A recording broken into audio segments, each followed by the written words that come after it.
stump for insurance. A great American leader. Courage.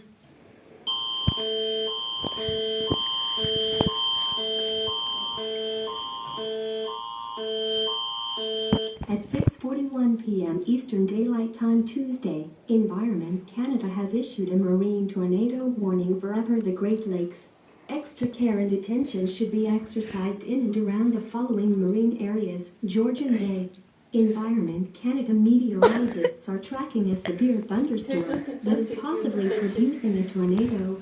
Damaging winds, large hail and locally intense rainfall are also possible. Tornadoes are often wrapped in rain and may not be visible. Take cover immediately if threatening weather approaches.